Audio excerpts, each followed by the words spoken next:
이번 시간에는 레이어에 대해서 알아보도록 하겠습니다. 제가 포토샵 강의를 할 때면 항상 포토샵은 세 가지 정도만 이해하면 누구나 쉽게 사용을 할 수 있다고 이야기를 합니다. 그 중에 하나가 바로 이번 시간에 학습할 레이어인데요. 레이어는 층의 개념으로 사용이 됩니다. 층의 개념으로 사용이 되기 때문에 이 층에 대한 이해를 한다면 포토샵의 레이어는 쉽게 이해를 할 수 있을 텐데요. 자, 그렇다면 지금부터 하나하나 살펴보도록 하겠습니다. 현재 보시는 이 그림은 놀이공원이라는 PSD 형태의 파일인데요. 학습 자료에 포함이 되어 있기 때문에 열어서 사용을 해 보시기 바라고요. 지금 보시는 것처럼 놀이공원에 해당이 되는 그러한 이미지인 것을 알 수가 있는데요. 가령 놀이공원 뒤쪽에 있는 요 놀이기구죠. 이 놀이기구가 나무 뒤쪽에 가려져 있는 것을 알 수가 있고요. 그리고 맨 앞에는 도로가 있고 맨 뒤에는 하늘이 있는 것을 알 수가 있습니다. 이렇듯 모든 사물은 순서가 정해져 있는데요. 앞에 보이는 사물은 크게 보이고 뒤쪽에 있는 사물은 작게 보이는 원근감을 갖게 됩니다. 이와 같은 형태의 작업을 하기 위해서는 반드시 레이어에 대한 이해를 해야 되는데요. 자, 지금 불러온 놀이공원 파일을 보면 레이어가 총 4개로 설정이 되어 있는 것을 알 수가 있습니다. 자, 여기에서 레이어의 맨 위쪽에 있는 놀이공원의 눈을 한번 꺼보겠습니다. 클릭. 자, 그러면 맨 위쪽, 즉 앞에 있는 놀이공원에 해당이 되는 이미지가 사라진 것을 알 수가 있는데요. 다시 한번 켜보죠.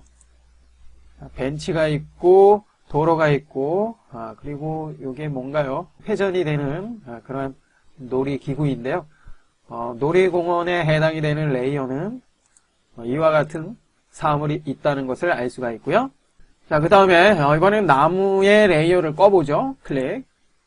자, 그러면 나무에 해당이 되는 레이어의 모습이 사라진 것을 알 수가 있습니다.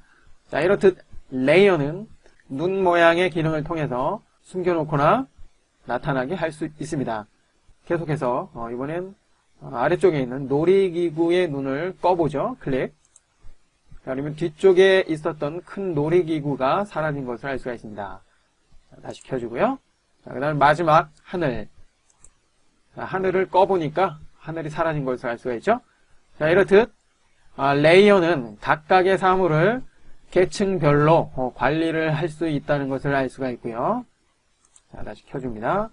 자, 여기에서 우리가 레이어는 순서를 지정을 해줄 수도 있습니다. 자, 가령 놀이공원을 클릭 드래그해서 놀이기구와 하늘 사이에 이렇게 갖다 놓으면 해당 위치로 이렇게 바뀐 것을 알 수가 있죠. 자, 그렇기 때문에 놀이공원이 현재 나무와 놀이기구 뒤쪽에 가려진 것을 알 수가 있습니다. 자, 다시 드래그해서 원래 위치로 이동을 해주고요. 자, 여기에서 놀이기구를 맨 위쪽으로 한번 이동을 해볼까요? 맨 위쪽으로 이동을 해보니까 가장 앞쪽에 나타나는 것을 알 수가 있습니다. 자, 이렇듯 레이어는 원하는 위치로 자유롭게 이동을 해줄 수 있다는 거 알 수가 있었고요. 레이어에 대해서 살펴보고 있는데요. 레이어는 우리가 원하는 개수만큼 만들어서 사용을 할 수도 있는데요. 자, 아래쪽으로 이동을 해보면 레이어를 만들어줄 수 있는 이 버튼 기능이 있는데요. 한번 클릭을 해보죠. 클릭. 자, 그러면 레이어 1번이라는 새로운 레이어가 만들어졌고요. 만들어지는 위치는 이전에 선택된 레이어 위쪽에 생성이 됩니다. 자, 지금의 이 레이어 또한 원하는 위치로 이동을 해줄 수 있고요. 이렇게 만들어진 레이어는 항상 투명한 상태로 사용이 됩니다. 투명한 상태의 이 레이어에는 우리가 원하는 작업을 해줄 수가 있는데요. 가령 브러쉬 툴을 사용을 해서 이렇게 그림을 그려줄 수도 있고요. 만약 지금처럼 그림을 그려 놓은다면 전체적인 느낌을 훼손한 듯한 그런 느낌을 갖는데요. 그렇기 때문에 지금의 이 레이어는 이렇게 별도로 관리를 할 수 있는 것입니다. 만약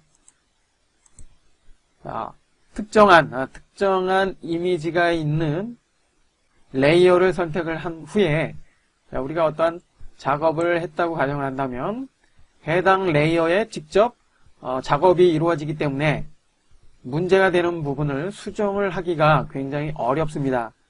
그렇기 때문에 우리가 레이어를 통해서 작업을 할 경우에는 항상 작업하고자 하는 레이어를 새롭게 생성을 한 후에 작업을 해주는 것이 좋습니다.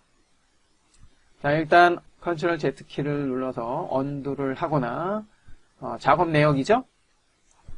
작업 내역은 창에 작업 내역 메뉴를 통해서 활성화시켜 줄 수 있고요. 작업 내용은 작업된 구간을 한눈에 확인을 하면서 원하는 구간으로 이동을 해줄 수 있습니다. 자, 클릭을 해보면 해당 구간으로 이동이 되는 것을 알 수가 있죠. 자, 작업 내역은 이와 같은 용도로 사용을 하면 되겠고요. 때로는 불필요한 레이어를 삭제를 해야 되는 경우도 있습니다. 가령 앞서 생성해 놓은 이 레이어를 삭제를 하고자 한다면 삭제하고자 하는 레이어를 끌어서 아래쪽에 휴지통 모양에 갖다 넣을 수도 있고요. 또한 선택을 한 후에 딜리트 키를 눌러서 삭제를 해줄 수도 있습니다. 이와 같은 방법을 통해서 레이어를 관리를 해줄 수 있다는 거 알 수가 있었고요. 계속해서 이번에는 레이어이면서 레이어가 아닌 배경에 대해서 잠깐 살펴보도록 하겠습니다. 현재는 4개의 레이어, 즉 자유자재로 이동을 하거나 편집을 할 수 있는 그러한 형태의 레이어인데요. 만약 지금의 이 모든 레이어를 Shift 키를 눌러서 이렇게 선택을 해 놓은 후에 하나로 합쳐 보도록 하겠습니다. 오른쪽 마우스 버튼을 누르면 이렇게 메뉴가 나타나는데요. 메뉴에서 레이어 병합이라는 게 있습니다. 레이어 병합은 선택된 레이어를 하나의 레이어로 합쳐줄 때 사용이 되고요. 자, 그리고 아래쪽에 보이는 레이어 병합은 눈 아이콘 모양이 켜져 있는 레이어를 합쳐줄 때 사용이 됩니다. 자, 그리고 아래쪽에 배경 이미지로 병합은 앞서 설명을 했듯이 하나의 배경으로 합쳐 놓을 때 사용이 됩니다. 하나씩 살펴보자면 먼저 레이어 병합. 자, 레이어 병합은 이렇게 4개의 선택된 레이어가 하나로 합쳐지지만 이동 툴을 통해서 이동을 해보면 이동이 되죠. 즉 하나의 레이어 형태로 사용이 된다는 것이고요. 다시 원래대로 되돌아가고 모두 선택을 합니다. 그리고 다시 오른쪽 마우스 버튼을 눌러서 메뉴를 열어놓고요.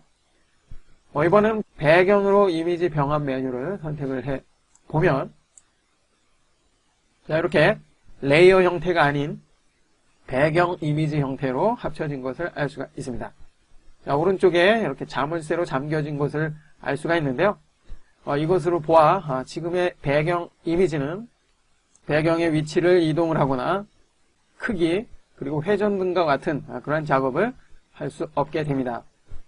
물론 지금의 배경 또한 자물쇠 모양을 클릭을 해서 해제를 하게 된다면 일반적으로 사용되는 레이어 형태로 되돌려 줄 수도 있고요.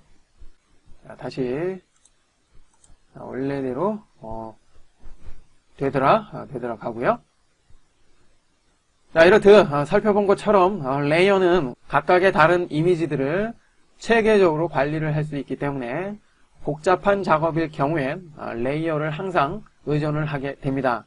그렇기 때문에 레이어를 어떻게 관리를 하는지에 대해서 확실하게 이해를 해 두는 것이 좋습니다. 이번 시간에는 레이어에 대해서 알아보았습니다.